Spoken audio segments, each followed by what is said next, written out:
agamanya, tidak perhatian dengan peradabannya, dengan budayanya. Tidak bisa membedakan lagi mana yang muslim dan mana yang non muslim. Kita sendiri yang sebagian di antara kita malu untuk mengatakan ana muslim, I'm muslim. Dan kita gak malu untuk mengatakan saya orang Indonesia. Walaupun ada mungkin negara-negara lain yang lebih maju dari Indonesia. Tapi sebagai seorang muslim, Allah Azza wa Jalla mengatakan inna ad-dina 'indallahi Islam. Sesungguhnya agama di sisi Allah itu cuma Islam. Yang lainnya hanya bikinan dan buatan manusia. Yang di sisi Allah cuma Islam. Dan Allah mengatakan tentang umat Islam ini kuntum nah, kuntum khaira ummatin ukhrijat linnas. Kalian adalah umat terbaik yang dikeluarkan untuk umat manusia. Gimana sekarang orang Indonesia yang mungkin Indonesia itu bukan negara paling maju di dunia ini, bukan negara paling bersih, bukan negara nomor 1, tapi kita mau nggak mau bangga anak orang Indonesia, anak orang Indonesia. Terus bagaimana ketika engkau menjadi seorang muslim yang telah ditetapkan oleh pencipta langit dan bumi ini, kuntum khaira ummatin ukhrijat linnas. Kalian adalah umat terbaik yang dikeluarkan untuk umat manusia, dilahirkan untuk umat manusia. Tugas kalian merubah dunia ini. Ta'muruna bil ma'ruf wa tanhauna 'anil munkar wa tu'minuna billah. Kalian mengangkat standar orang-orang itu untuk menjadi orang baik. Kalian menyelamatkan orang-orang itu dari kumbangan yang penuh dengan dosa dan nista menuju ke daratan yang penuh dengan kesucian dan keindahan. Dan kalian beriman kepada Allah Azza wa Jalla. Maka jangan pernah malu untuk menjadi umat yang terbaik. Tapi karena memang sebagian kita itu ada yang Islamnya cuma separuh, sehingga dia masih jauh dari kebaikan. Ingat, tahun baru ini, kalau kita lihat di mana-mana, tulisannya itu Selamat Natal dan Tahun Baru. Iya. Selamat Natal dan Tahun Baru untuk orang-orang Nasara. Karena ini adalah Natalan mereka, hari raya mereka, dan tahun baru mereka.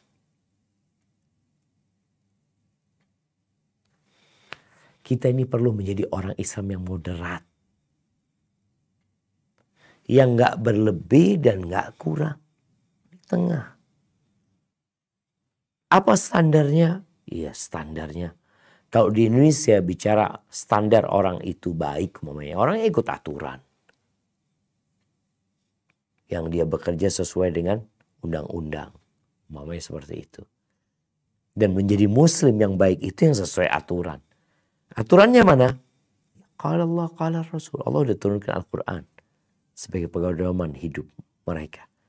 Dan Allah utus Rasul SAW untuk menjelaskan apa yang terdapat dalam Al-Quran Al-Karim.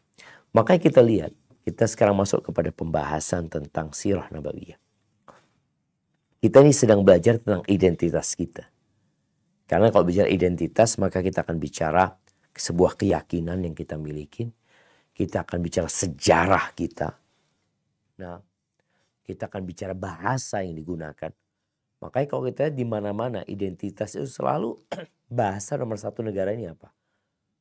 Bahasa Indonesia. Di Inggris bahasa Inggris. Mungkin di Spanyol bahasa Spanyol. Itu identitas. Kalau dikatakan, engkau orang Spanyol. Iya, bahasamu apa? Inggris tuh, gimana sih? Orang Spanyol bahasa Inggris, kan bahasa Spanyol. Dan Muslim punya bahasa. Makanya kenapa kita nggak boleh merubah bacaan Quran kita dengan bahasa Indonesia. Bacaan sholat kita nggak bisa, ya udah. Kemanapun kau pergi, dimanapun kau berada, engkau akan tahu identitas Muslim. Dia akan sholat dimanapun. Mau di Eropa, mau di Afrika, mau di Amerika, mau di Australia, mau di Antartika sana pun. Ketika muslim sholat, engkau ketemu sama muslim, engkau jadi makmum, maka akan dikatakan oleh imamnya, Allahu Akbar. Kenapa? Identitas.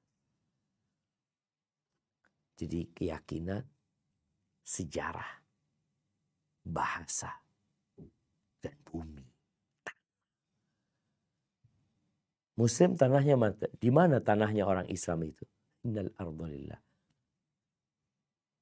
Buat dia, Indonesia, Malaysia, kemudian Brunei, atau Mekah, atau Mesir, atau sampai Amerika pun mana. Buat dia tanah itu tanah yang sama. Milik Allah Azza wa Jalla. Dan aku adalah hamba Allah. Perang Badar jamaah adalah perang yang terjadi pada tanggal 17 Ramadan. Tahun 2 Hijriah. Ini identitas Islam. Kalau membaca sejarahnya umat Islam yang tadi.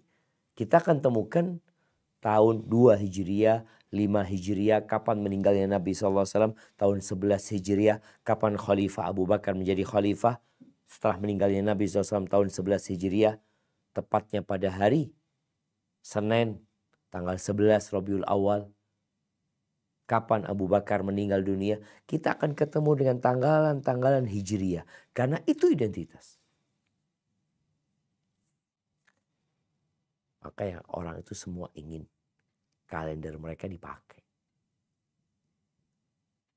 untuk menunjukkan identitas. Dan dia akan pasang badan. Bagaimana dia berusaha untuk mempengaruhi kaum yang lainnya ikut identitas dia. Maka tolong yang muslim. Hari ini masih tanggal 2 Jumadil Akhirah 1444 Hijriah. Tapi kita masuk ke pembahasan perang Badar ya. Perang yang penuh dengan pelajaran. Perang yang sebenarnya tidak dipersiapkan untuk perang. Para sahabat diajak Nabi SAW untuk menghadang kafilah dagang orang-orang Quraisy. Tapi kemudian Allah inginkan sesuatu yang besar buat mereka. Kalau 300 orang ini, 300 belasan orang menang dan dapat menghadang kafilah dagang, lalu mendapatkan harta rampasan perang, ceritanya biasa-biasa aja. Kenapa? Ya pantaslah 300 belasan menghadapi 50 orang. Yang 50 orang ini juga bukan pasukan perang. Tapi Allah ingin menjadi cerita yang merubah sejarah. Merubah wajah dunia. Mengangkat derajat, harkat dan martabat. Allah berikan kepada mereka 1000 pasukan perang. Dan Allah berikan kemenangan kepada mereka setelah perjuangan. Nah, kita sedang membaca pelajaran-pelajaran apa saja yang dapat diambil dari sana. Karena banyak di antara kita yang baca sejarah sekedar untuk menyenangkan hatinya. Tapi tidak untuk mendapatkan pelajaran dari apa yang dia baca. Baik, silakan dibaca. Nah.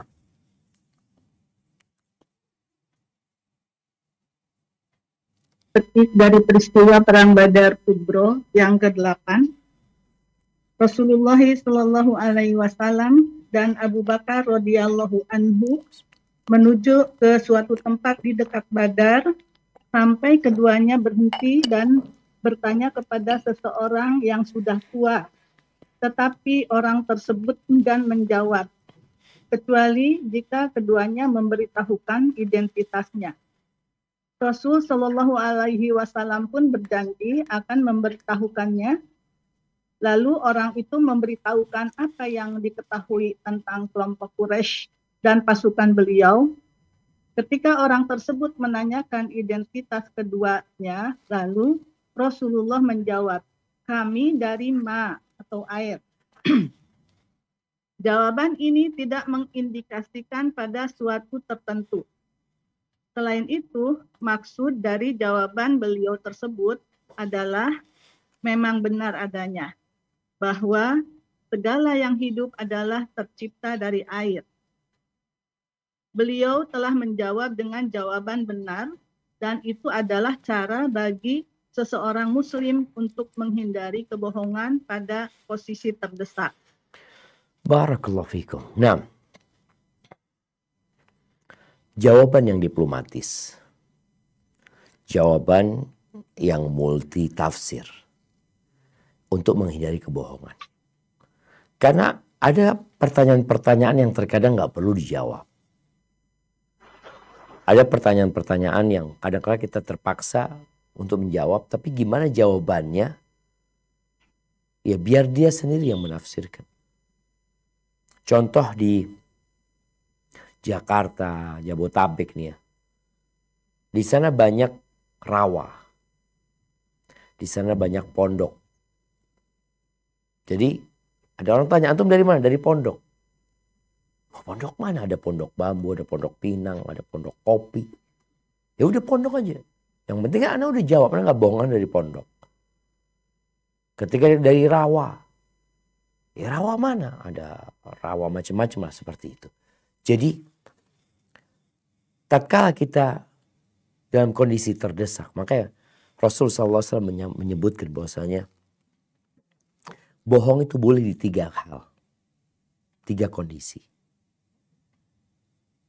Di 3 kondisi ini, apakah itu bohong beneran atau jawaban dan ucapan yang multi tafsir, yang diplomatis tadi. Nabi mengatakan, kami dari air. Karena di sana ada ma ini, ada ma ini. Kayak di Indonesia ada kali. Kali ini, kali ini, kali ini. Ya udah, ma.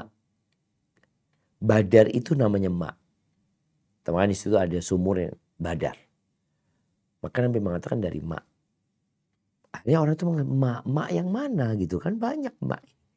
Karena yang beliau maksud adalah beliau dari air. Beliau tercipta dari air. Makanya ada orang tanya, antum dari mana? Dari depan. Dari mana? Dari belakang. Dia nggak ingin orang itu tahu dia dari mana. Nah, kembali kepada kebohongan yang diperbolehkan sama Nabi SAW. Yang pertama dalam kondisi memperbaiki orang yang bertikai. Memperbaiki 2 orang yang bertikai ini, gimana cara kita? Apakah kita boleh bohong beneran? Kita datang kepada si A. B itu selalu mendoakan antum. Benar, iya. Maksudnya dia kan ketika doa mengatakan Allahumma gfir lil muslimin wal muslimat. Kan masuk si Ain dalam doanya dia. Dia nggak bohong. Kemudian datang ke si B juga mengatakan fulan itu ya Allah. Dia selalu mendoakan engkau. Dan dia peduli sama dirimu. Karena bentuk kepedulian itu adalah dengan mendoakan. Atau boleh kita berbohong yang sebenarnya. Jadi bukan yang ucapan yang multitafsir tadi. Yang kedua, bohong yang diperbolehkan adalah antara suami istri. Dalam merayu ya untuk menyelamatkan rumah tangga. Padahal si suami gak suka sama istrinya. Tapi gimana lah dia katakan dia cinta sama istrinya. Atau si istri kayak gitu juga. Yang ketiga, dalam peperangan. Al-harbu khid'ah. Perang itu ya strategi gitu loh. Makanya kadang-kadang ada umpamanya seorang tentara yang ditangkap oleh musuh. Apakah dia harus jujur menyebutkan dari mana engkau? Di mana pasukanmu? Berapa jumlahnya? Dia bohong aja, fadhlah. Tidak ada masalah. Baik. Ini pelajaran yang ke-8. Yang ke-9. Ketika Al-Hubab bin Al-Munzir radhiyallahu anhu bertanya kepada Rasulullah sallallahu alaihi wasallam tentang tempat yang beliau pilih itu berdasarkan wahyu ataukah pendapatnya sendiri. Beliau mengatakan bahwa itu adalah pendapat sendiri. Tatkala Al-Hubab mengetahui bahwa hal itu bukanlah berdasarkan wahyu yang beliau terima, maka ia pun mengemukakan pendapat yang lain yang berbeda dengan Rasulullah. Hal ini adalah cara yang baik yang harus diikuti oleh setiap muslim. Sebab nas syariat tidak boleh diijtihadkan apalagi ditentang. Tetapi wajib bagi setiap muslim mengikuti dan melaksanakannya. Jika tidak ada ketentuannya dalam nas, yakni berupa Al-Quran dan hadis, maka barulah seseorang boleh mengemukakan pendapatnya dan melakukan ijtihad jika ia kompeten dalam hal itu. Subhanallah ya jemaah. Banyaknya penyimpangan yang terjadi. Banyaknya inovasi-inovasi baru dalam beragama. Pemikiran-pemikiran yang nyeleneh. Itu disebabkan apa? Disebabkan mereka berijtihad dalam permasalahan yang tidak ada ruang untuk berijtihad. Mereka menggunakan akal mereka pada saat akal mereka seharusnya mengatakan sami'na wa ata'na. Kami mendengar dan kami taat. Tatkala seorang sibuk berijtihad sehingga dia membuat sebuah bid'ah, sebuah ajaran yang baru yang dianggap baik. Padahal dalam bab ibadah itu kita mengikutin, nggak buat-buat sendiri. Al-Hubab bin Mundir, bagaimana kisah Hubab bin Mundir ini diperselisihkan oleh para ulama tentang kesahihannya. Tapi ada hikmah di sana. Bagaimana dia sebelum mengemukakan pendapatnya, dia bertanya dulu. Ini sudah ketetapan yang ditentukan atau ada ruang untuk berijtihad? Di situ ya. Maka tolong seperti masalah yang selalu terjadi ya, di akhir tahun ini. Masalah mengucapkan selamat Natal. Ada lagi yang lebih parah ya. Dulu yang dibicarakan cuma selamat Natal. Sekarang ini bukan hanya selamat Natal. Kita lihat sebagian umat Islam ini lebih dari itu mereka ikut serta dalam acara Natal. Acara peribadatan orang-orang Nasara. Kita ini disuruh toleransi. Jangan ganggu mereka. Mereka mau beribadah, mereka mau punya acara, ya monggo, itu agamanya mereka. Kita yang muslim yang jadi masalah ikut-ikutan. Engkau ke masjid sana beribadah. Baca tuh Quran. Katanya, kalau bicara katanya, Rasulullah SAW itu diutus setelah adanya Nasara. Bukan Nasara ini baru, kemudian ada ruang untuk berbeda pendapat, berijtihad. Nabi SAW itu diutus kira-kira 500 tahun setelah Nabi Isa AS. Dan beliau hidup berdampingan dengan orang Yahudi. Dan para sahabat hidup berdampingan dengan orang-orang Nasara. Ternyata mereka tidak memberikan contoh kepada kita untuk ikut serta atau mengucapkan salam. Selamat kepada mereka. Apa yang turun ayatnya? Yang turun ya ayyuhal kafirun. Sampai akhir ayat lakum dinukum waliyadin. Agamamu, agamaku, agamaku. Jangan dicampur adukan. Tapi gara-gara berijtihad, menggunakan akalnya, apalagi kadang-kadang orang-orang awam ini jemaah ngomong seenaknya bicara agama. Sehingga dia mengatakan, udahlah orang aku cuma ngomong selamat Natal, aku kan gak meyakini keyakinan dia. Gak apa-apa, kadang-kadang seperti itu. Padahal kau perlu bertanya. Ketika terjadi khilaf, Anda lihat ada perbedaan pendapat di antara para ulama. Tapi solusinya apa? Nabi udah kasih solusi alaihi salatu wassalam. Apa kata beliau alaihi salatu wassalam? Fa'alaikum bisunnati. Kalian berpegang teguh dengan sunnahku. Wa sunnatul khulafa'ir rasyidin al-mahdiyyin min ba'di. Ini yang dikatakan Islam moderat. Islam yang pertengahan. Nggak ditambahin, nggak dikurangin. Udah kayak gitu. Jadi standar.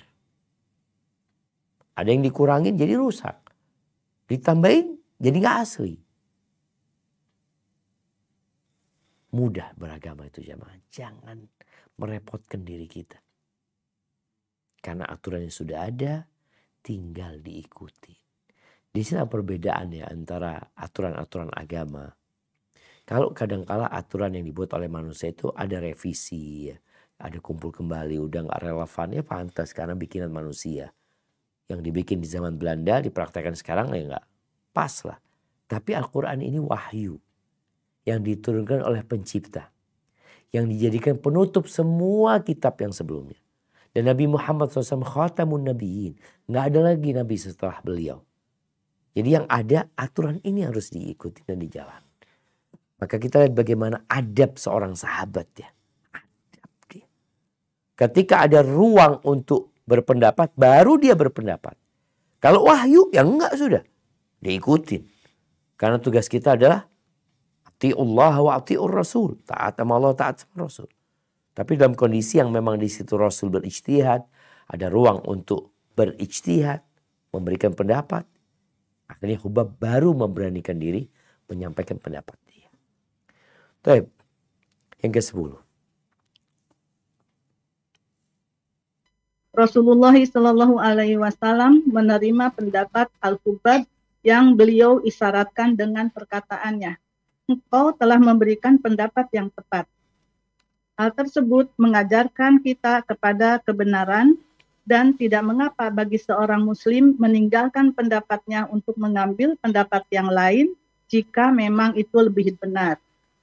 Selain itu, bukan dari sikap seorang muslim untuk bersikeras dan mempertahankan pendapatnya seperti ia mempertahankan harga dirinya, terlebih lagi apabila jelas-jelas pendapat orang lain lebih benar dan lebih baik dari pendapatnya. Hal ini mencerminkan contoh teladan Rasulullah Shallallahu Alaihi Wasallam dan Allah telah berfirman dalam kisah Nabi Nuh Alaihi Wasallam. A'udzu billahi minasyaitonir rajim. Qala rabbi inni a'udzu bika an as'alaka ma laysa li bihi ilm. Illa taghfirli wa tarhamni wa tarhamni akum. Apaan Pak Ustaz? Wa illa taghfirli wa tarhamni akum minal khasirin.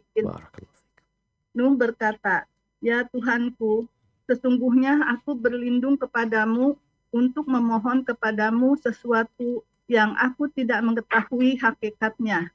Kalau engkau tidak mengampuniku dan tidak menaruh belas kasihan kepadaku, niscaya aku termasuk orang yang rugi. Quran Surat Hud ayat 67.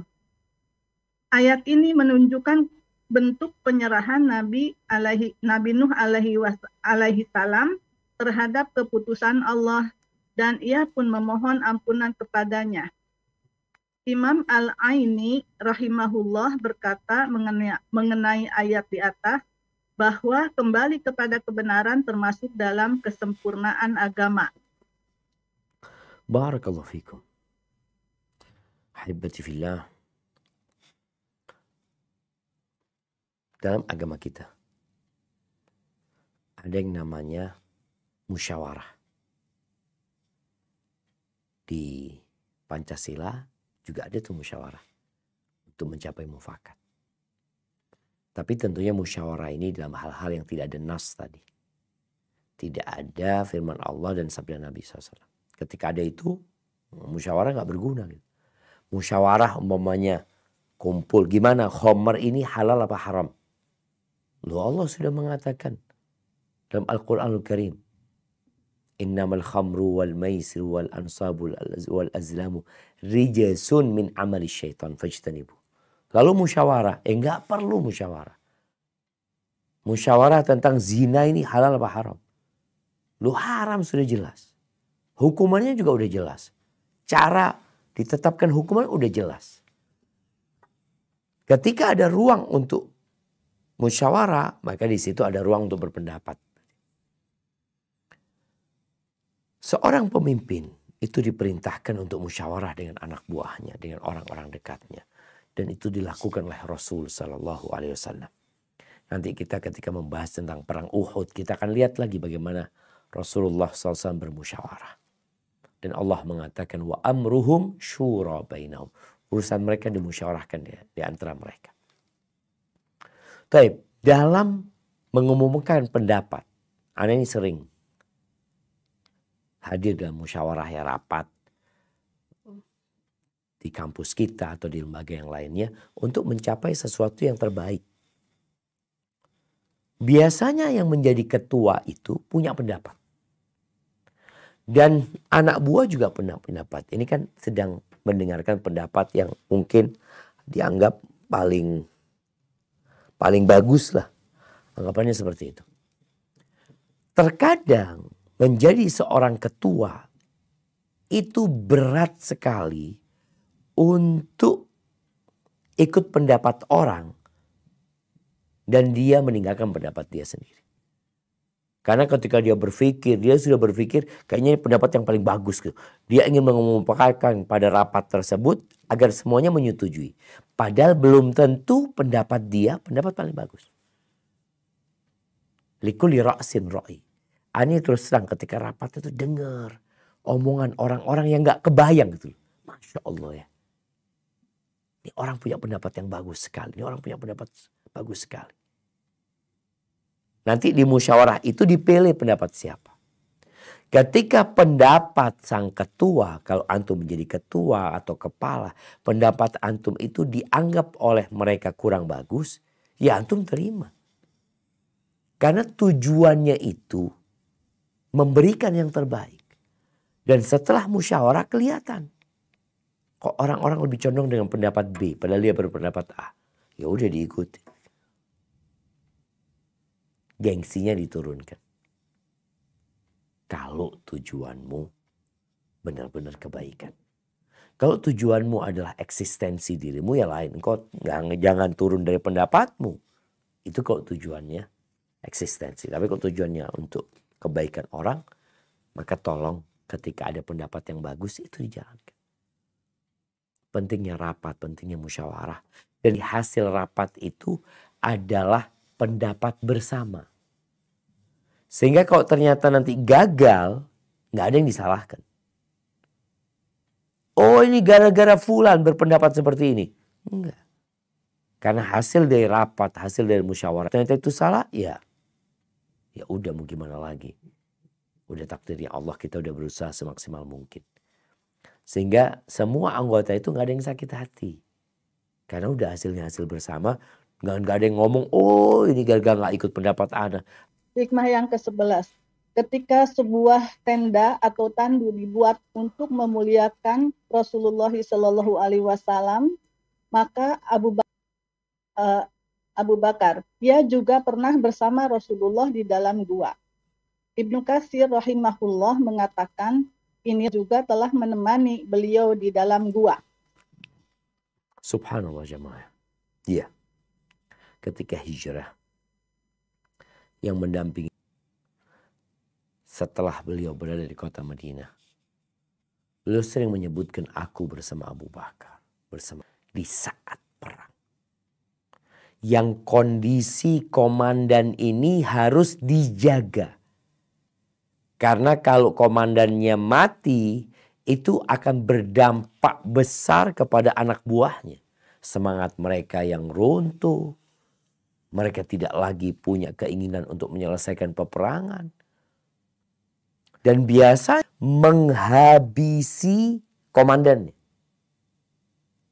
Karena kalau itu runtuh, semua runtuh. Sebagaimana panji atau bendera yang dipegang itu menjadi simbol kekuatan mereka. Di sini siapa yang mendampingi Nabi SAW? Abu Bakar Siddiq. Artinya Abu Bakar dalam kondisi bahaya. Tapi beliau lakukan itu. Berarti Nabi percaya sama Abu Bakar. Karena ada pendamping-pendamping yang mungkin dia adalah musuh dalam selimut. Tapi Nabi SAW percaya sama Abu Bakar di dalam gua. Dan beliau tidak menyebarkan berita itu kepada orang-orang musyrik. Ketika perang Badar beliau menjaga Nabi SAW dan mendampinginya. Karena orang-orang Syiah jemaah. Mereka berpendapat bahwasanya Abu Bakar ini pura-pura masuk Islam.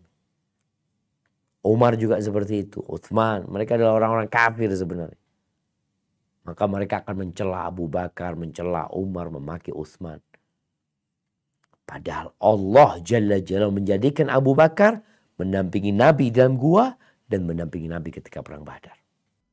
Ali bin Abi Thalib radhiyallahu anhu berkata, sungguh aku telah melihat semua orang tertidur pada malam perang Badar, kecuali Rasulullah Shallallahu Alaihi Wasallam yang sholat di bawah pohon sampai subuh. Dalam hal ini terdapat sebuah pelajaran untuk selalu dan bersegera berlindung kepada Allah serta berharap pertolongan bagi hambanya yang mukmin. Mengharap pertolongan tidaklah datangnya dari orang yang duduk-duduk atau tidur, tetapi haruslah dari seseorang yang khusyuk dalam memohon kepada Allah disyariatkan untuk berlindung kepadanya serta memperbanyak doa dan penyerahan diri Badar dengan mengerjakan sholat sampai subuh. Allahu Akbar jemaah. Ini harus ada di dalam hati setiap musalla. Allah mengatakan iyansurkumullah fala ghalibalakum. Kalau Allah menolong kalian, gak ada yang bisa ngalahkan kalian. Makanya bentar lagi kita akan lihat ungkapan orang-orang musyrikin. Kalau Allah menolong kalian, gak ada yang bisa ngalahkan kalian. Terus kalau kita tahu hanya Allah yang bisa memenangkan kita, maka tugas kita adalah bermunajat, memohon kepada Allah Azza wa Jalla. Dan memohonnya dengan memaksa. Dengan mengangkat tangan bagaimana selendang Nabi sampai jatuh. Bukan itu beliau lakukan 1 jam 2 jam. Tapi apa kata Ali bin Abi Thalib? Ini menunjukkan bagaimana kesungguhan beliau ketika berdoa. Kekhusyuan beliau ketika memohon kepada Allah Azza wa Jalla. Dan Allah berjanji, ud'uni astajib lakum. Kalian mintalah kepada aku, pasti aku kabulkan. Hanya dikabulkannya doa itu, ya butuh kesabaran, menunggu. Ada yang dikabulkan secara langsung seperti kejadian. Semuanya ikut ketentuan Allah Azza wa Jalla. Yang dipilihkan sama Allah pasti yang terbaik. Barakallahu fiik. Nah. Ghifari kepada Quraisy dengan membawa pesan bahwa ia akan mempersiapkan persenjataan dan pasukan bagi mereka. Namun mereka berkata kepadanya, jika kita ingin memerangi Muhammad, maka kita sudah mempunyai cukup prajurit untuk memeranginya. Tetapi jika kita ingin memerangi Tuhan Muhammad, maka inginnya dihilangkan. Jika kita memerangi Tuhan, ingin memerangi jika Tuhan kita, Muhammad, tetapi jika kita, tetapi jika kita memerangi Tuhannya Muhammad, maka tidak seorang pun yang sanggup untuk memeranginya. Kata-kata ini akan hal ini. Bukankah kita perlu kepada keyakinan yang kuat akan pertolongan Allah dengan izin dan pertolongan Allah? Inilah perbedaan antara jihad yang dilakukan oleh orang-orang mukmin dan perang yang lebih dulu dikorbankan oleh orang kafir. Dua hal yang berbeda antara berjihad di jalan Allah untuk membunuh para walinya. Masya Allah jemaah. Ima'ah Al-Ghifari ketika perang Badar itu, dia menawarkan pada masa itu, peperangan itu biasanya akan dimenangkan oleh yang jumlahnya banyak. Karena persenjataannya itu paling jauh adalah panah. Jadi mereka memang harus berhadapan. Tidak seperti sekarang. Di mana pasukannya sedikit tapi mereka punya persenjataan banyak. Sehingga tinggal pencet tombol ini. Kalau dulu enggak. Peperangan-peperangan itu lebih mengandalkan jumlah. Imam Al-Ghifari menawarkan pasukan. Maka jawaban mereka apa? Maka kata mereka, subhanallah jemaah, in kunna nuqatil Muhammadan, fama'ana minar rijal ma yakfi li qitali Muhammad. Kalau kita ini memerangi Muhammad, maka kita sudah punya pasukan yang cukup untuk memerangi Muhammad. Tapi artinya kemenangan itu dari Allah jemaah. Jangan mengandalkan jumlah, Jangan mengandalkan. Syekh mengingatkan kondisi umat Islam sekarang yang banyak bergantung kepada materi. Mereka lupa bahwasanya mereka berperang untuk Allah dan Allah berjanji akan menolong dan membantu mereka. Buktinya perang Badar. Yang secara akal sehat, yang secara hitung-hitungan matematika, secara strategi yang mereka bikin, menang mereka. Oleh karena itu bagaimana pasukan musyrikin ketika melihat pasukan umat Islam, apa kata mereka? Gharra haula'i dinu. Mereka ini kesian nih. Mereka yang ditipu sama agama mereka. Yang katanya akan dimenangkan, aduh. Ini bayangan orang-orang musyrikin. Tapi ternyata benar. Mereka tidak tertipu dengan agamanya. Mereka yakin sama Allah Azza wa Jalla. Dan Allah memberikan kemenangan kepada umat Islam. Dengan catatan apa? Kembali kepada Allah. Jangan mengandalkan ekonomi, mengandalkan uang, duit. Andalkan Allah Azza wa Jalla. Engkau punya uang 100 miliar. Kalau Allah katakan habis-habis. Allah tinggal kirimkan api atau apa. Subhanallah. Baik, dilanjutkan. Hikmah yang ke-14. Kisah Sawad bin Ghaziyah yang menuntut balas kepada Rasulullah SAW ketika Rasul memukul perutnya dengan tongkat dan berkata, "Luruskan wahai Sawad." Kemudian Rasulullah membuka bajunya untuk dibalas. Sawad pun mencium perut beliau. Pada kisah ini dapat kita petik 2 hal. 1. Kecintaan yang tinggi dari sahabat kepada Rasulullah Sallallahu Alaihi Wasallam. Sebentar, ibu bilang kalau Mbak mau. Kedua, kemuliaan Rasulullah dan kemuliaan akhlaknya ketika membuka bajunya sehingga memungkinkan Sawad mencium perut beliau. Ini adalah bentuk keadilan yang patut dicontoh oleh manusia. Barakallahu fikum. Iya jemaah. Jadi ketika Nabi SAW meluruskan pasukan perang itu, dilihat Sawad ini maju ke depan. Softnya seharusnya lurus, toto dia maju ke depan. Nabi SAW pakai tongkat waktu itu, dipukul perutnya Sawad. Luruskan, istaqim ya Sawad, istaqim, luruskan. Sambil dipukul sama Nabi SAW. Sawad mengatakan kepada Nabi SAW, "Auja'tani ya Rasulullah." Kau sudah nyakiti aku ya Rasulullah. Aku minta kisos. Maka Nabi SAW buka bajunya. Dikasih itu tongkat. Agar Sawad memukul Nabi SAW. Ini kalau bicara keadilan pemimpin. Di banyak negara. Biasanya pemimpin utama negara tersebut kebal hukum. Mau korupsi, mau ngomong ini, mau berbuat ini kebal hukum sudah dia. Berbeda dengan dalam Islam. Bagaimana Nabi alaihi salatu wassalam memberikan itu tongkat dan meminta kepada Sawad untuk melakukan kisos, membalas. Ketika itu Nabi pakai baju. Sawad mengatakan, "Ya Rasulullah, engkau tadi pukul aku nggak ada baju di perutku." Maka Nabi membuka bajunya sallallahu alaihi wasallam. Diangkat baju Nabi SAW. Melihat baju Nabi SAW diangkat, Sawad langsung mencium perut Nabi sallallahu alaihi wasallam. Nabi bertanya, "Ma hamalaka ala hadha ya Sawad?" Kenapa engkau melakukan ini ya Sawad? Ya Rasulullah, engkau ngelihat nih, kita mau perang bentar lagi. Boleh jadi aku menjadi orang yang tewas dalam medan perang ini.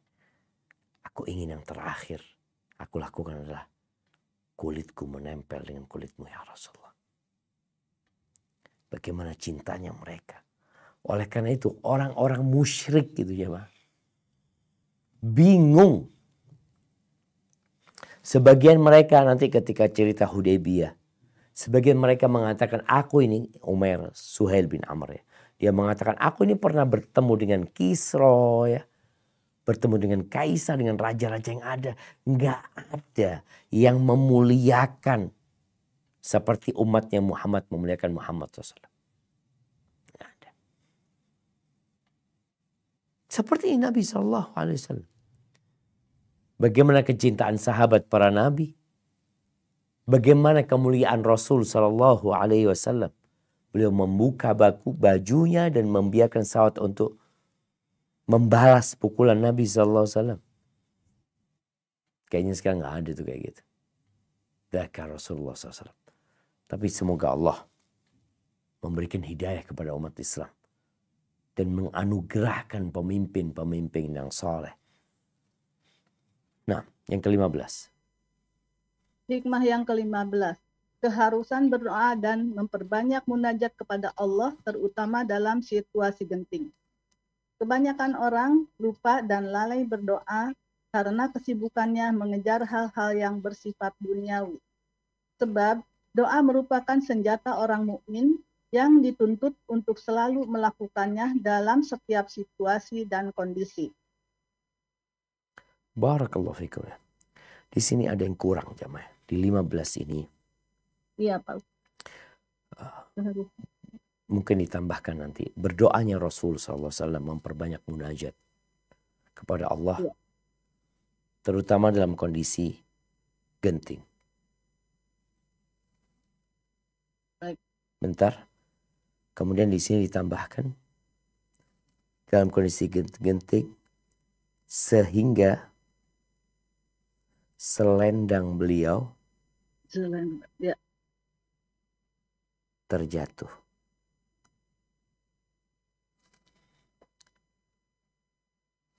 Dan firman Allah ditambahkan firman Allah di surat Al-Anfal ayat 9. Ini enggak ditulis ya sama penerjemahnya.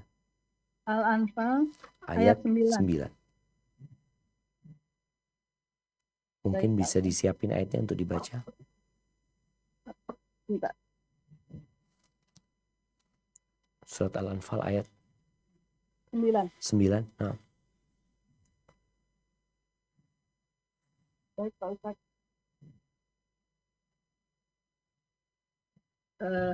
Hikmah yang ke-15, keharusan berdoanya Rasulullah SAW. Mungkin ditulis bukan keharusannya, tapi berdoanya. Berdoa. Nah, berdoanya Rasulullah SAW. Nah. Berdoanya Rasulullah SAW dan memperbanyak munajat kepada Allah, terutama dalam situasi genting. Sehingga selendang Rasulullah terjatuh. Nah.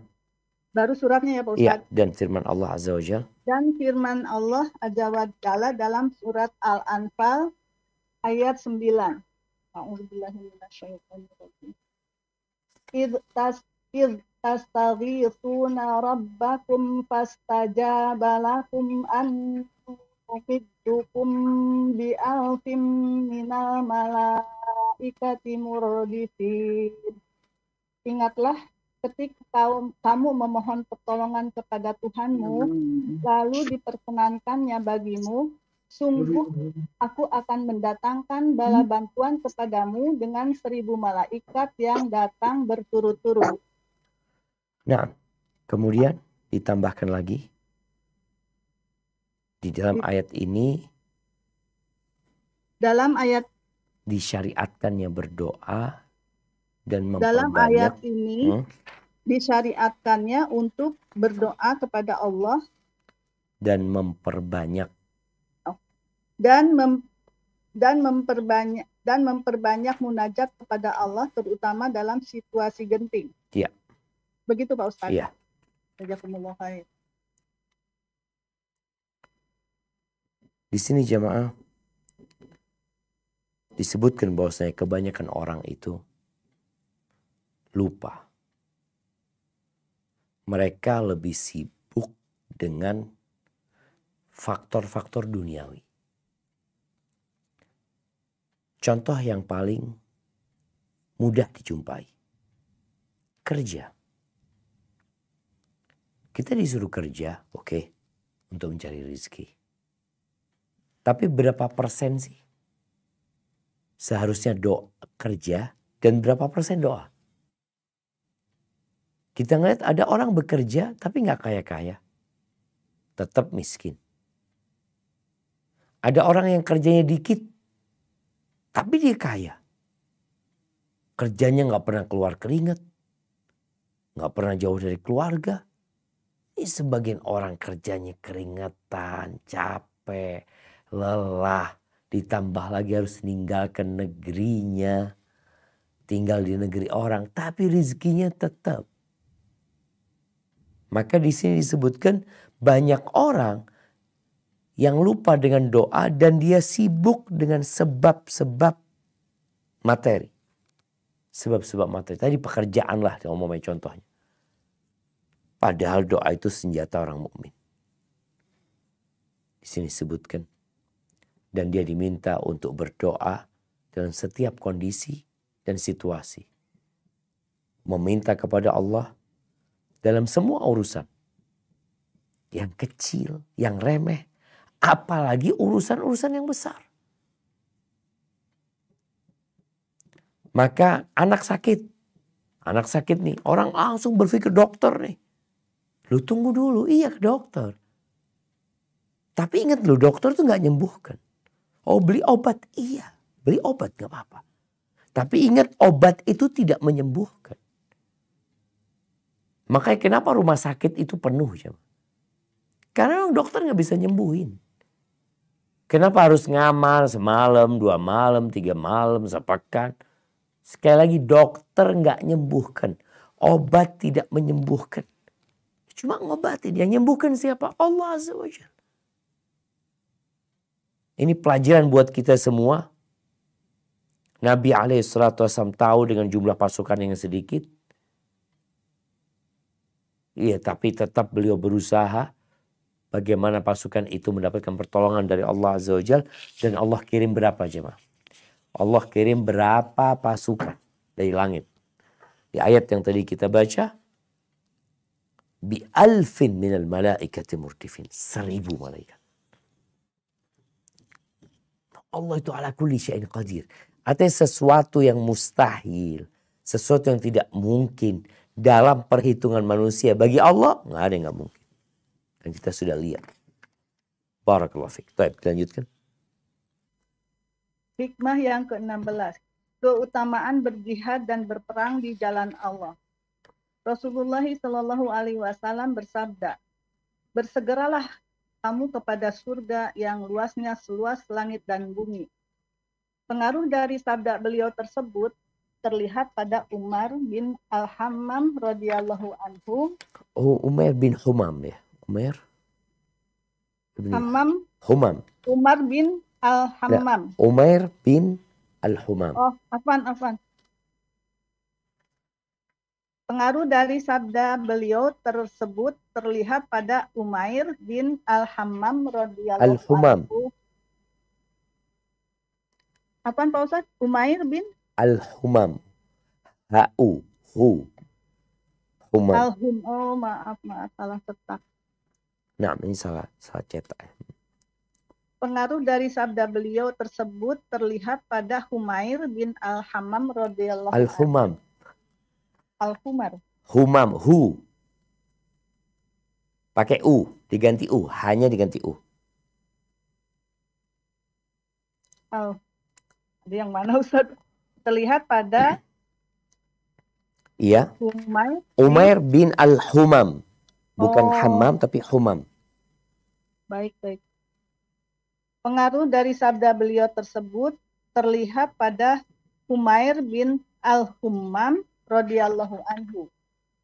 Ia membuang sisa kurma yang ada di tangannya untuk mencari posisi yang tinggi di surga sehingga ia mati syahid di jalan Allah. Barakallahu fikum. Ya, kalau bicara jihad ini kalimat yang sangat menggetarkan hati. Sebagaimana musuh-musuh Islam itu takut dengan kalimat jihad ini. Kenapa di beberapa daerah negara itu kalimat jihad ini dihilangkan. Ada usaha. Karena memang kalimat ini kata Nabi SAW, "Dhirwatu sanamil Islam al-jihad fi sabilillah." Puncak dari ajaran Islam, artinya sesuatu yang dilakukan, itu jihad. Kalau sholat, ya itu ibadah fisik. Ya. Waktu juga. Zakat ibadah harta. Umroh haji ya kita lihatlah. Orang juga harta dan fisik. Tapi kalau jihad ini, ibadah yang berpotensi kehilangan nyawa, kehilangan harta. Anak-anak jadi yatim. Istri jadi janda. Orang tua kehilangan anaknya. Kalau mungkin dia tulang punggung keluarga. Ini sebuah syariat yang berat dilakukan. Tapi balasannya apa? Jannatun arduha samawati wal ard. Surga yang luasnya seluas langit dan bumi. Antum menjadi orang paling kaya di dunia. Antum dapat apa? Kita lihat. Dan berapa lama antum dapat menikmati itu harta dan kesenangan. Sedangkan surga selama-lamanya khalidina fiha abad. Ini jihad yang sesuai dengan syariat. Bukan jihad-jihad yang dinamakan jihad padahal sebenarnya adalah gerakan teroris umpamanya. Gerakan-gerakan yang tidak sesuai dengan syariat.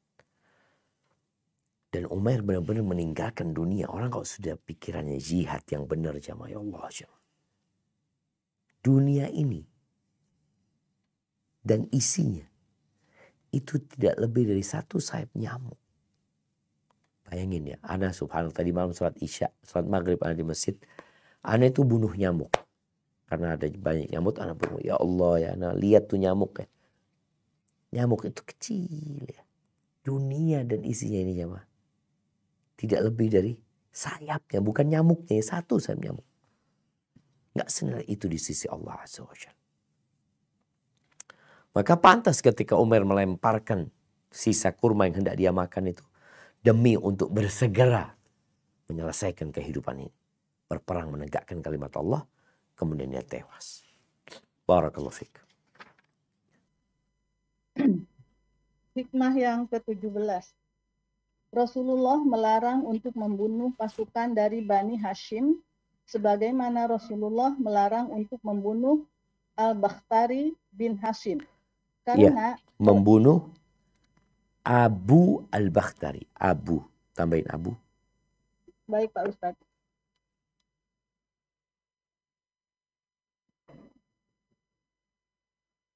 Rasulullah melarang untuk membunuh pasukan dari Bani Hashim. Sebagaimana Rasulullah melarang untuk membunuh Abu Al-Bakhtari bin Hashim. Ya, karena bukan bin Hashim ya ini.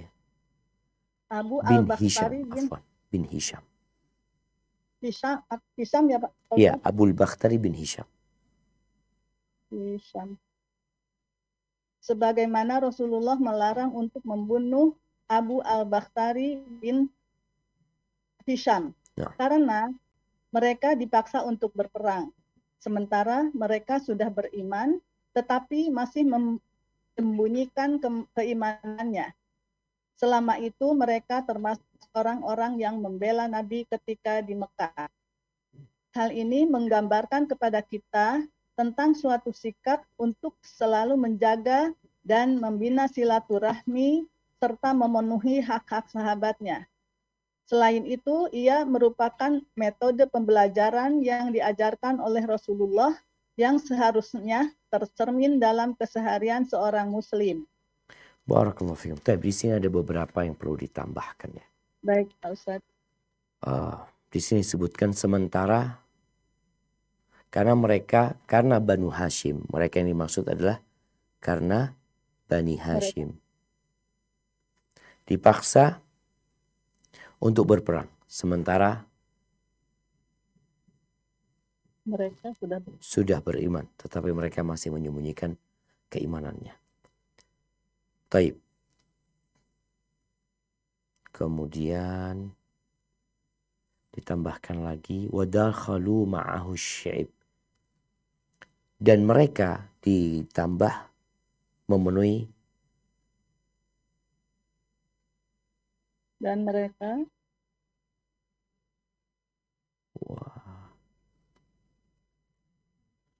setelah kalimat Mekah, orang-orang yang membela Nabi ketika di Mekah, ya, ditambahin wadakhalu ma'ahu syi'ib, ya, sebagaimana mereka ya Pak Ustaz, ikut serta dalam syi'ib, tulis syi'ib itu jalan di antara dua gunung, ketika dalam pemboikotan. dalam pemboikatan. Dalam pemboikotan. Kemudian ditambah lagi, adapun Abul Bakhtari, Adapun Abu al-Bakhtari, dia memiliki sikap yang baik, dia yang memiliki sikap-sikap, ya,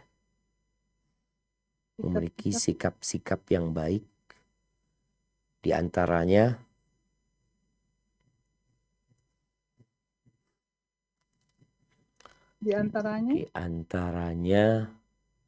sikap dia membatalkan perjanjian pemboikatan itu,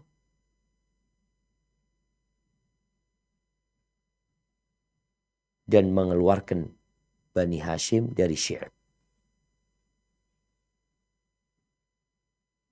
dan mengeluarkan Bani Hashim dari Syi'ib.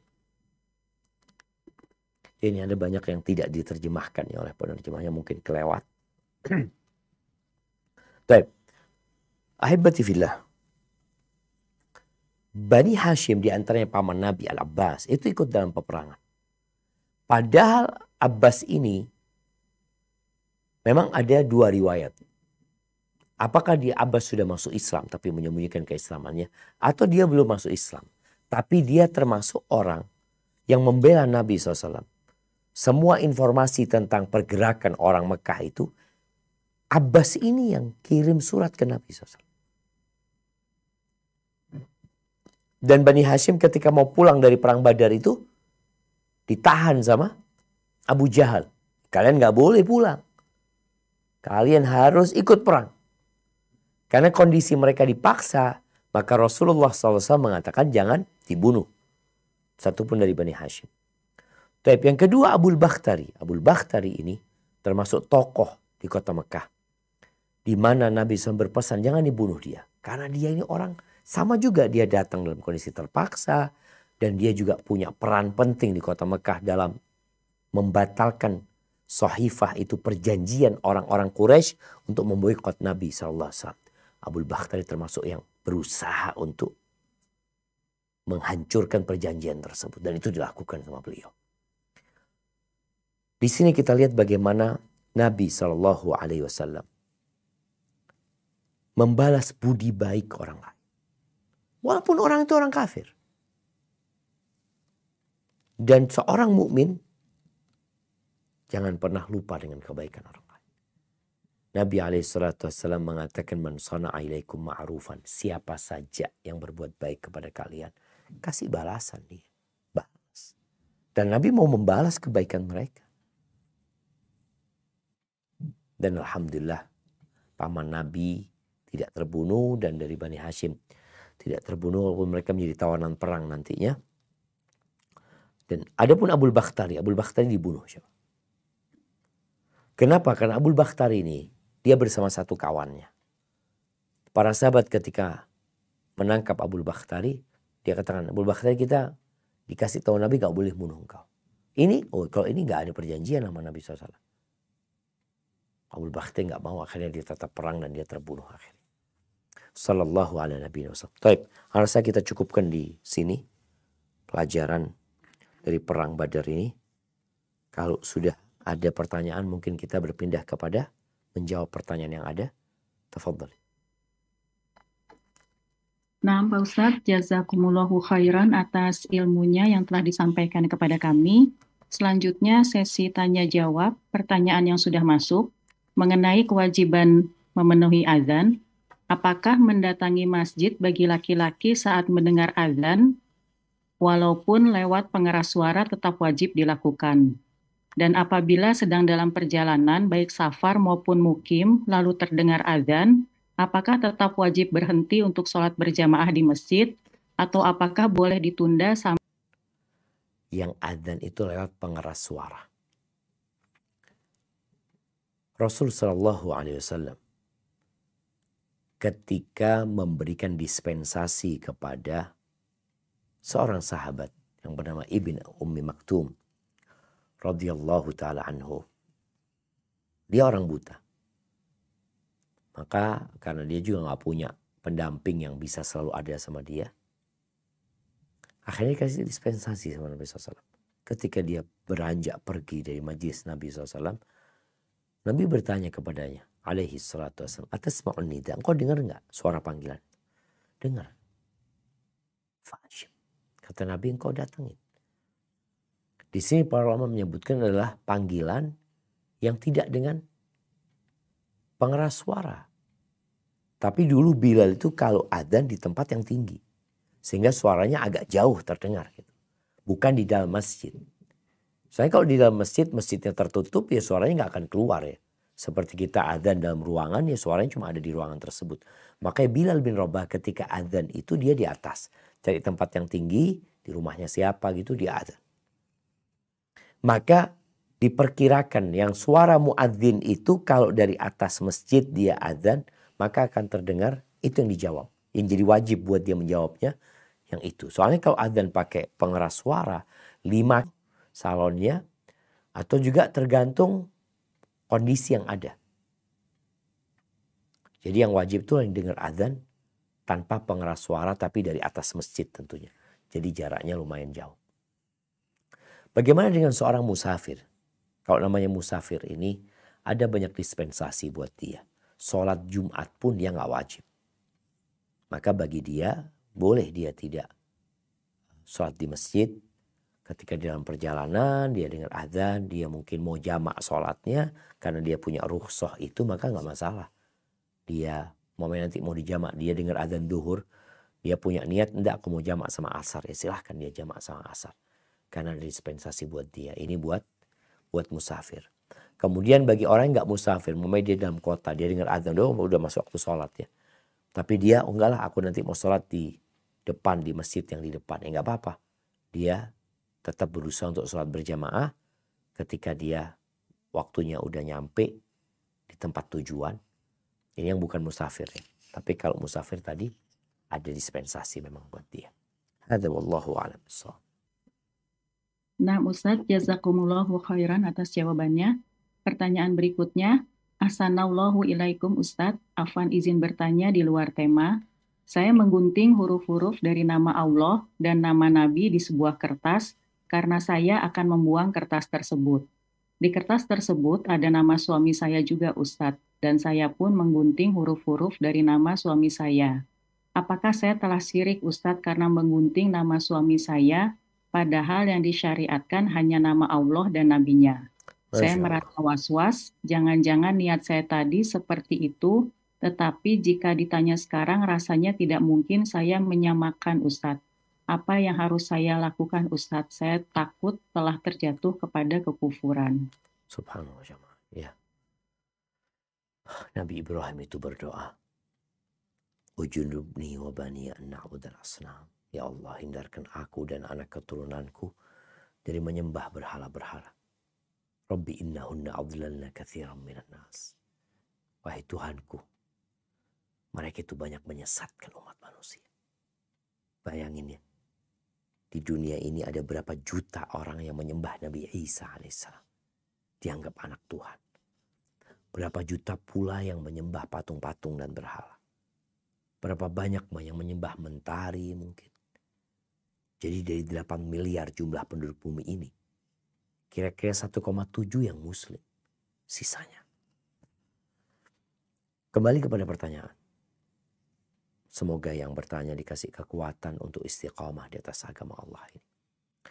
Insya Allah gak masalah. Ketika dia menggunting nama Allah ya. Nama Rasul SAW. Agar tidak ikut dalam kertas-kertas yang dibuang. Itu karena dia memang diperintahkan mengagungkan Allah dan mengagungkan Nabi SAW. Dan mencintainya. Adapun ketika ada nama suami. Itu karena dia cinta sama suaminya. Dan itu cinta yang tabi'i. Cinta yang natural ya. Kita cinta sama Allah, kita cinta sama Rasul SAW. Kita cinta sama keluarga kita, sama anak kita. Tapi kecintaannya berbeda. Kecintaan kepada Allah harus lebih besar. Kecintaan kepada Nabi harus lebih besar daripada kecintaan kepada keluarga. Jadi insya Allah gak ada masalah. Cuma berkaitan dengan kertas yang mungkin ada nama Allah ya. Bagaimana menghilangkannya? Salah satunya dengan dibakar. Dibakar selesai sudah insya Allah. Karena biasanya akan hilang nama tersebut. Atau tulisan itu. Hadza wallahu a'lam bishawab. Nah, Pak Ustadz, jazakumullahu khairan atas jawabannya. Pertanyaan berikutnya, Ustadz, apakah dengan menerima hampers Natalan termasuk merayakan hari raya mereka? Jazakallahu khairan. Barakallahu fiik. Ya jemaah. Yang pertama berkaitan dengan Natalan ini, ingat ini ritual orang-orang Nasrani. Umat Islam gak boleh gangguin mereka. Ya sudah biarkan mereka beribadah sesuai dengan keyakinan mereka. Lakum dinukum waliyadin. Mendapatkan hadiah dari mereka. Apa hukumnya? Yang pertama, selama hadiah itu halal. Makanan itu halal, boleh dimakan. Tapi kalau makan itu haram ya bagaimanapun tetap gak boleh dimakan. Hal yang kedua, gak boleh kita merasa senang dengan ritual mereka. Ada kalau ini kasih hadiah kalau tiap hari atau apa, enggak. Kita tetap mengingkari acara mereka. Tapi karena makan itu makanan yang halal dan boleh dimakan, boleh dikonsumsi. Itu menurut pendapat yang Anda lihat lebih kuat ya. Walaupun mungkin ada pendapat yang lain yang melarang makanan-makanan yang dibuat untuk sebuah ritual tersendiri. Ada makanan yang mungkin diberikan sesajen ya umpamanya. Karena sesajen itu modelnya dua. Ada yang hewan ternak yang disembelih atas nama selain Allah maka haram. Atau dengan nama Allah tapi dihadiahkan untuk selain Allah maka haram. Tapi kalau buah-buahan umpamanya yang dia jadikan sesajen, apakah buah-buah itu boleh dimakan? Pendapat yang lebih kuat, nggak apa-apa halal. Hadza wallahu a'lam bishawab. Nah, Pak Ustadz, jazakumullahu khairan atas jawabannya. Pertanyaan berikutnya, Ustadz izin bertanya untuk poin 14, sawat itu siapa Pak Ustadz? Kemudian pertanyaan kedua di luar tema, bila pengajian rutin kami tentang tafsir Quran setiap 1 pekan, salah satu tetangga kami minta haul 2 tahun orang tuanya minta diselipkan doa. Apakah boleh Ana ikut hadir di pengajian tersebut Ustadz? Syukron jazakumullahu khairan. Masya Allah, barakallahu fiik. Ya jemaah, berkaitan dengan Sawad bin Ghaziyah atau Ghuzayah. Dia salah satu sahabat Nabi. Yang dia ketika itu Nabi sedang meluruskan shaf mereka, Sawad maju ke depan. Yang kemudian Nabi lagi ngelurusin shaf itu bawa tongkat, dilurusin. Dengan tongkat itu perutnya Sawad dipukul supaya mundur ke belakang. Itu Sawad bin Ghaziyah radhiyallahu ta'ala anhu. Adapun pertanyaan tadi, ada kajian rutin tafsir ya. Ketika itu kajian tafsir, membahas tafsir, gak ada masalah kita hadir. Kalau di saat kajian itu ada yang titip doa. Karena berkaitan dengan haulnya, keluarganya. Rasul SAW, beliau yang seharusnya kita contoh. Coba. Meninggal Khadijah radhiyallahu ta'ala anha. Khadijah itu meninggal tahun 10 kenabian. Artinya 3 tahun sebelum hijrah. Kemudian Nabi hijrah. Nabi hijrah di kota Madinah selama 10 tahun. Pada masa 10 tahun itu Nabi gak pernah ngadakan haulnya Khadijah. Gak pernah. Padahal beliau cinta banget sama Khadijah. Maka kita ini seharusnya mencontoh apa yang dikerjakan Nabi. Sebagai bentuk kecintaan kepada Khadijah. Adain haul. Enggak Nabi SAW. Tahun pertama enggak, tahun kedua enggak, tahun ketiga enggak, tahun keempat enggak, tahun kelima enggak, tahun kelima enggak. 6, 7, 8 sampai meninggal Nabi SAW. Mereka tidak mengadakan. Abu Bakar melanjutkan, apakah mengadakan haulnya buat Nabi SAW? Enggak. Umar juga enggak, Utsman. Imam Syafi'i enggak. Enggak ada haulnya Imam Syafi'i. Wala Imam Ahmad. Maka tolong kita belajar lagi agama. Sekali lagi tadi, kita perlu jadi moderat dalam beragama ini. Gak usah ditambahin, gak usar dikurangin. Udah seperti yang dijalankan Nabi SAW. Jadi kalau bicara hadir di kajian tafsir gak ada masalah. Ketika orang itu titip doa, yang lain lagi acaranya. Artinya sebenarnya itu bukan acara inti. Karena acara inti adalah kajian tafsir. Tetap hadir di kajian tafsir tersebut. Tapi kalau di situ ada tadi ritual, mamanya membaca yang biasa dibaca ketika haul, ya kita nggak perlu hadir ketika itu. Hadza wallahu a'lam bishawab. Nah, Pak Ustadz, jazakumullahu khairan. Pertanyaan berikutnya, apa hukumnya jika saya dan orang tua memiliki pemahaman yang berbeda tentang agama? Apakah saya harus menurutinya meskipun pemahaman orang tua saya cenderung di luar hadis dan Al-Quran? Atau saya menjadi durhaka? Subhanallah jemaah. Ya, seorang muslim itu wajib taat, patuh kepada orang tuanya. Selama perintah orang tuanya, permintaan orang tuanya tidak bertentangan dengan apa yang diinginkan Allah dan diinginkan Rasul SAW. Ketika orang tua menyuruh sesuatu yang bertentangan dengan apa yang disuruh Nabi SAW, maka kita nggak taat. Ini juga kita tetap berbakti sama orang tua. Mungkin dianggap durhaka. Iya, Nabi Ibrahim dianggap durhaka sama bapaknya. Bahkan mau dirajam sama bapaknya, diusir sama bapaknya. Di masa sekarang kadang-kala ada anak yang udah belajar sunnah. Orang tua yang ngomong gak halal sama anaknya. Kalau dia tetap belajar sunnah. Dianggap bukan anaknya lagi. Ya gara-gara mungkin orang tua kurang paham. Jadi insya Allah tugasmu tetap berbakti sama orang tua. Taat sama orang tua. Nurut sama orang tua. Menyenangkan, membahagiakan orang tua. Tapi tidak dalam hal-hal yang tadi yang bertentangan dengan apa yang Allah inginkan dan Rasulnya perintahkan. Seperti itu. Orang tua menganggap kau durhaka, yang kau minta maaf sama orang tua. Sampai ada pertanyaan kepada Imam Ahmad bin Hanbal. Gimana aku dipanggil sama orang tua? Dipanggil sama orang tua. Tapi rumah orang tuaku ini pakai karpet dari sutra. Sedangkan laki-laki gak boleh gitu. Duduk di situ memanfaatkan itu gak boleh. Apa yang harus dilakukan? Kata Imam Ahmad, engkau gulung karpetnya itu sampai engkau ketemu sama orang tua. Artinya dia tetap taat sama orang tua tapi tidak durhaka sama Allah Subhanahu wa taala. Jadi itu mungkin bisa dilakukan oleh seorang anak, dan seorang anak hendaklah ketika ngobrol sama orang tua selalu merendahkan diri, merendahkan hatinya. Dia minta maaf sama orang tua, dia katakan aku masih tahap belajar ya. Seperti itu. Barakallahu fiik. Nah, Pak Ustadz, jazakumullahu khairan atas jawabannya. Pertanyaan berikutnya, Ustadz, bagaimana seharusnya sikap Ana ketika istri minta kami pindah tinggal kontrakan karena selama ini kami tinggal ikut Umi. Namun di sisi lain Ana tidak tega meninggalkan Umi yang sudah tua. Sebenarnya Ana punya satu adik laki-laki yang sudah dewasa, namun kurang mengerti dengan kondisi Umi. Apa-apa masih tergantung Umi. Mohon nasihatnya Ustadz, jazakumullahu khairan. Barakallahu fiik. Iya jemaah. Jadi istri itu punya hak tempat tinggal. Sesuai dengan kemampuan suami. Kemudian dia juga punya hak untuk tidak dikumpulkan sama mertua, sama saudara. Dia punya hak tempat tinggal. Allah mengatakan askunuhunna min haitsu sakantum min wujdikum wala tudarruhunna litudayyiqu alaihinna. Jangan membahayakan mereka.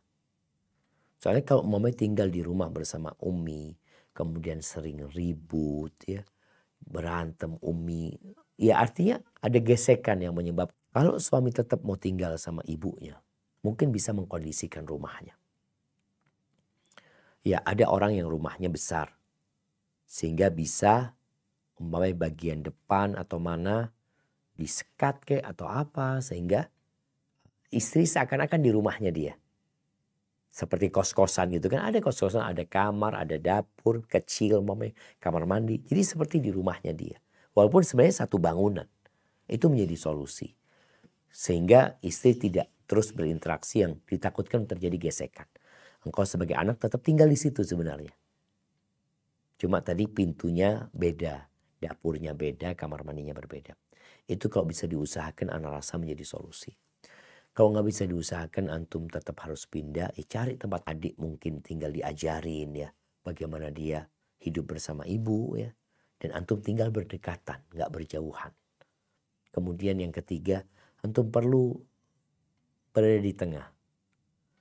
Bagaimana merayu istri. Walaupun dia mungkin gak nyaman, tapi karena suami memberikan perhatian lebih, mudah-mudahan itu mengobatin ketidaknyamanan dia.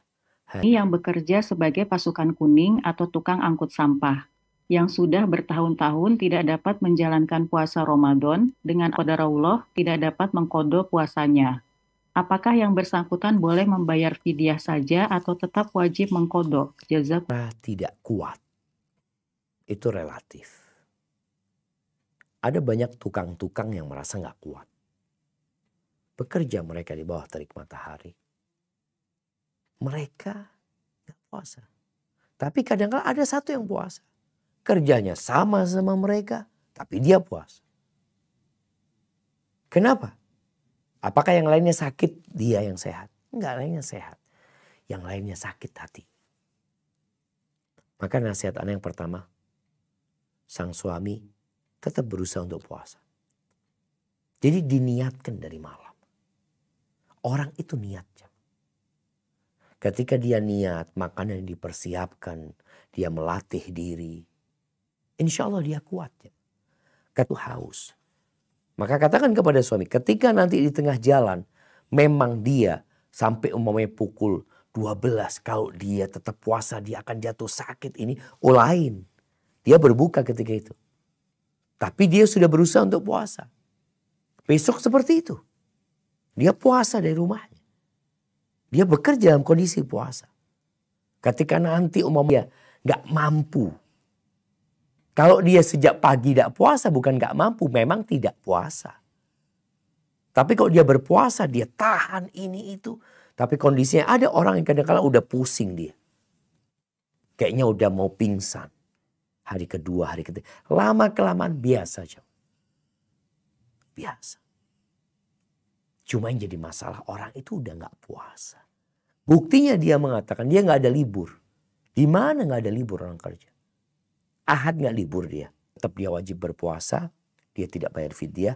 Cuma tadi ketika kondisinya memang tidak memungkinkan. Setelah dia berpuasa. Bukan dia memang gak puasa. Dia sahurnya yang benar. Minumnya yang benar. Kondisi dia ketika bekerja dalam puasa. Mungkin dia pakai payung, pakai topi, pakai apa. Ketika dia bisa istirahat, dia istirahat. Karena semua kerjaan ini ada istirahatnya. Ada istirahat. Sebagian orang itu ketika waktu mungkin capek ini kau perlu mandi supaya seger. Nabi SAW kadang-kadang ketika panas terik, beliau siram air ke kepalanya. Untuk menghilangkan sedikit dahaga. Jadi tetap wajib untuk berpuasa. Kecuali tadi ketika gak mampu. Bukan gak mau. Tapi yang terjadi gak mau berpuluh-puluh tahun. Dia memang gak puasa gitu. Dari pagi memang gak puasa. Tetap dia wajib berpuasa setiap waktu. Sahur, dia benerin. Nanti di tengah jalan memang dia takut sakit ini itu. Takut pingsan apa. Dia buka waktu itu. Besok juga seperti itu. Dia lakukan terus seperti itu. Semoga nanti dapat kekuatan sama Allah sehingga bisa. Berikutnya Pak Ustadz. Ketika ada uang di bank sekitar 250 juta. Dan sudah lebih dari 1 tahun. Tetapi uang itu dipergunakan setiap saat. Tetapi masih tetap di atas 250 juta. Apakah ada zakatnya Pak Ustadz? Jazakumullahu khairan. Barakallahu fiik, ya. Di antara syarat zakat itu adalah kepemilikan uang itu. Kita milikin sempurna. Milik kita. Yang kedua sampai nisab. Kalau tadi 250 juta udah lebih dari nisab ya. Yang ketiga berputar 1 tahun. Maka wajib zakat.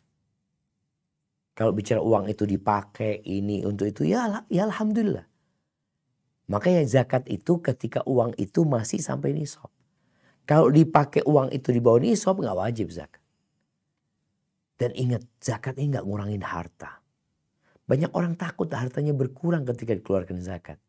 Padahal zakat itu kata Allah, khud min amwalihim sadaqatan tutahhiruhum wa tuzakkihim biha. Zakat itu membersihkan dan menumbuhkan. Kalau enggak dikeluarkan zakatnya, habis tuh berkahnya dari sana nanti. Bahkan akan jadi bencana buat yang memilikinya. Barakallahu fiik. Mungkin kita ke pertanyaan terakhir. Nah, tafadhali. Ustadz, pertanyaan terakhir. Kembali kepada materi kajian, Ustadz, apa yang memotivasi kemenangan Rasulullah dalam peperangan, walau jumlah beliau lebih sedikit, yaitu sekitar 300 orang, dan jumlah musuh lebih besar, yaitu sekitar 1.000 orang. Dan kemudian sebelum ditutup, Pak Ustadz, mohon doanya untuk orang tua jamaah kami, Ibu Mariati, yang qadarullah 2 pekan yang lalu baru terserang stroke. Jazakumullahu Ibu khairan, Mariati namanya. Nah, Pak Ustadz. Orang tuanya Ibu Mariati. Enggak, Bu Mariati, nama ibunya yang sakit. Ya. Nah, barakallahu fiik. Iya, ahibati fillah. Yang pertama, mereka itu keluar dari kota Madinah 311 orang untuk menghadang kafilah dagang. Tapi kafilah dagang itu selamat. Allah menjanjikan kepada mereka ihdat ta'ifatain. Allah berjanji, kalian akan mendapatkan kafilah atau pasukan perang. Para sahabat inginnya ketemu sama kafilah. Tapi Allah berkeinginan lain. Apa yang memotivasi mereka untuk tetap bertahan? Iman. Iman. Karena mereka diperintahkan oleh Allah Azza wa Jalla. Oleh karena itu Nabi SAW sebelum perang itu, beliau beberapa kali menyampaikan kepada para sahabat, asyiru alaih, coba aku minta pendapat kalian gimana nih. Karena beliau butuh dukungan para sahabat. Ternyata semua sahabat siap. Dan keimanan itulah yang memotivasi mereka untuk bertahan menghadapi musuh dan keyakinan bahwasanya mereka perang bukan dengan jumlah. Tapi mereka perang dengan iman mereka. Dan Allah berjanji, kalau kalian menolong Allah, pasti Allah menolong kalian. Barakallahu fiik. Nah, jemaah, kita memohon kepada Allah Azza wa Jalla dengan nama-namanya yang indah, dengan sifat-sifat yang mulia. Allahumma iqsim lana min khasyatika ma tahulu bihi bainana wa baina ma'asik. Wa min ta'atika ma tuballighuna bihi jannatak wa min al-yaqin ma tuhawwinu bihi alaina masa'ib ad-dunya. Wa matti'na bi asma'ina wa absarina wa quwwatina ma ahyaytana. Waj'alhu al-waritha minna. Waj'al tha'rana ala man zalamana. Wansurna ala man adana wa la taj'al musibatana fi dinina. ولا تجعل الدنيا أكبر همنا ولا مبلغ علمنا ولا تسلط علينا من لا يرحمنا اللهم اشف مرضانا ومرضى المسلمين اللهم اشف مرضانا ومرضى المسلمين اللهم اشف Ibu Mariati اللهم اشفها شفاء عاجلا غير آجل اللهم رب الناس أذهب الباس واشف أنت الشافي لا شفاء إلا شفاؤك ربنا آتنا في الدنيا حسنة وفي الآخرة حسنة وقنا عذاب النار وسبحان ربك رب العزة عما يصفون وسلام على المرسلين والحمد لله رب العالمين سبحانك اللهم وبحمدك أشهد أن لا إله إلا أنت أستغفرك وأتوب إليك. Sampai berjumpa kembali. Ana kembalikan ke moderator. Jazakillah khairan.